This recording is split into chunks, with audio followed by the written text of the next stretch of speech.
The Dungeon Master Experience. This regular column is for dungeon masters who like to build worlds and campaigns as much as I do.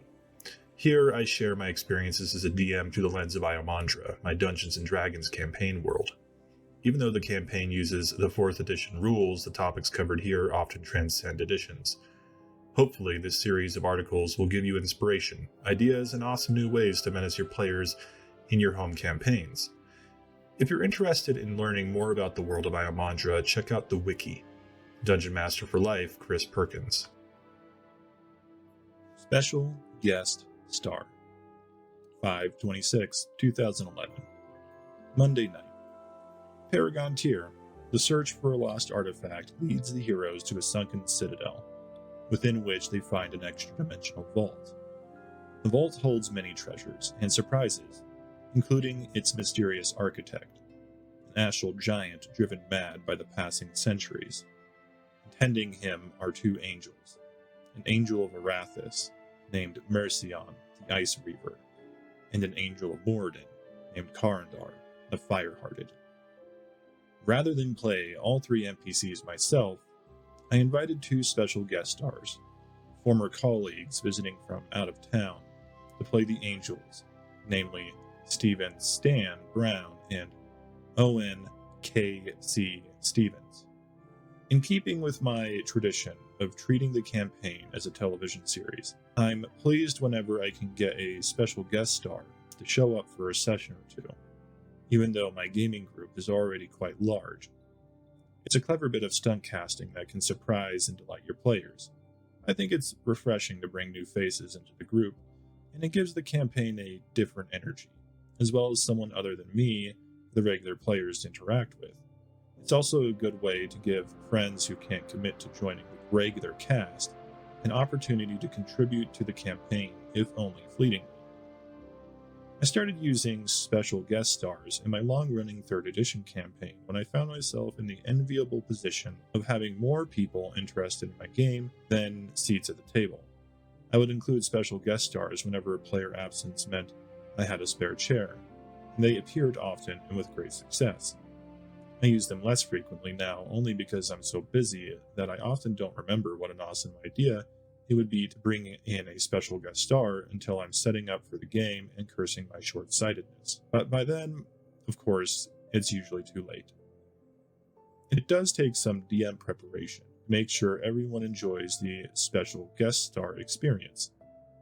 To prepare for the session with Stan and Owen, I typed up 3 paragraphs of background information for them to sink their teeth into, just enough for them to understand their characters' goals and motivations.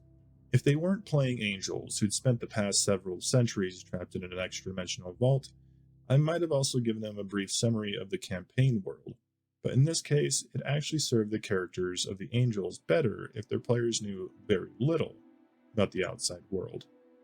Here's what Stan and Owen were told about Mercion and Karandar. Hundreds of years ago, Arathis, the god of civilization and invention, inspired the servants of Moradin, the god of creation and the forge, to build an extra-dimensional vault within which was hidden the treasures of bygone empires. The vault's architect was an astral giant named Runor Everlast. After his work was complete, Runor decided to remain in the vault as its eternal guardian. Moradin and Arathis each appointed an angel to protect Runor and keep him company. Mercion, the Ice Reaver, and Karandar, the Firehearted. Unfortunately for the angels, the astral giant has since lost its grip on reality. Many years ago, a small band of Githyanki infiltrated the vault by some means Runor could not ascertain. Fearing that the vault had a flaw in its design, Runor set about making repairs. Despite his endless toiling, Runor still believes the vault's security has been compromised. Although the Githyanki invaders were dispatched, the astral giant is prone to hallucinations and sees Githyanki in his mind from time to time. Mercion and Karandar are obliged to protect Runor at all costs, even if the giant puts himself in harm's way. However, if Runor is slain, the angels are released from service and harbor no ill will towards Runor's slayers, and might even be persuaded to help them. Both are eager to return to the Astral Sea, but first they must find a way to escape from the vault. Runor occasionally speaks of a secret means of escape, but always stops short of revealing the details. Ultimately, the only thing I felt Stan and Owen needed were 1, a reason to oppose the heroes, and 2, a reason to help the heroes. Realistically, they only have 3 hours to make these characters their own, and more detail wouldn't have added much to the fun of playing these offbeat roles. I also don't feel it's my place to tell them how to play their characters unless they ask for advice. Experienced role players will find something to latch onto. In this case, Stan and Owen gravitated toward the elemental nature of each angel. Mercion the Ice Reaver sounded cold and calculating, while Karandar the Firehearted sounded loud and temperamental. I didn't tell Stan or Owen to play their characters that way. They made the call. However, Stan and Owen were allowed to ask me questions to fill the holes in their players' knowledge. For example, at one point the heroes asked the angels for more information about the Githyanki Raiders. I then stepped into the discussion and revealed some crucial information, but only as much as I felt the angels would be comfortable sharing with the party based on how tight-lipped Stan and Owen were playing them. In addition to the 3 paragraphs of background information, I gave Stan and Owen unique stat blocks for each angel, mostly because I enjoy designing 4th edition monsters so much. I could have given them stats for any of the existing varieties of angels, but I wanted the angels to fill different combat roles, and I wanted to make sure that they had a decent selection of combat options. Had these angels been designed for less experienced players, I probably would have cut the triggered action powers to make them a bit simpler. Anyway, feel free to plunder these for your home games. And good news to you all 5th edition players, myself, I went ahead and converted these using GPT-4 and a bit of my own input, as well as gave art for them through Midjourney, and they will be available down in the description for free, with tokens, art, stat blocks, all for you to use in your game, and with a little extra with Runor the Astral Giant. Lessons learned. Although they aren't part of the regular cast, special guest stars hold a special place in my heart. I never use them as frequently as I'd like. Still, whenever they show up, my players take special interest in the session's events, thinking that maybe something big is afoot. Also, the new arrivals usually put my players on their best behavior. To their credit, my players always try to make the special guest stars as comfortable as possible, even if they're playing villains. My players understand the reason behind including special guest stars. That's to make the campaign experience more surprising and fun for everyone involved. That reminds me of a related story concerning David Noonan, who joined my 3rd edition campaign as a regular player for a few sessions before his character royally screwed the party.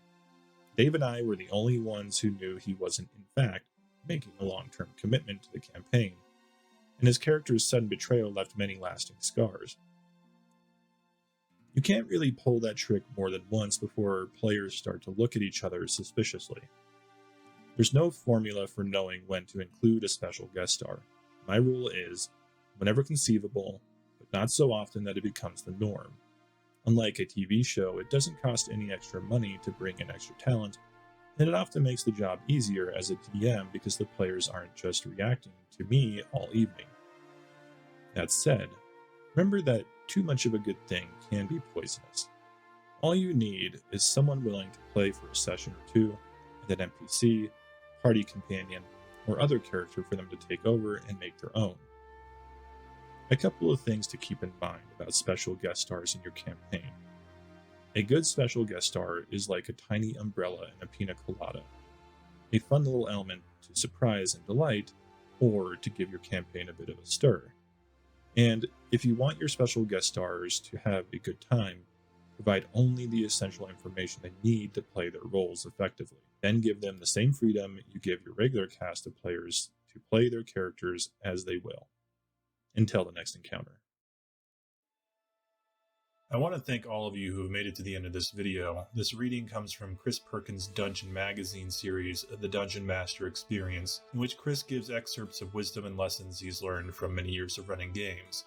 If you're interested in reading it for yourself, you can find a link down in the description along with links to where you can find the music used in this video, which is a product of Critical Role's Scanlan Shorthalt Press.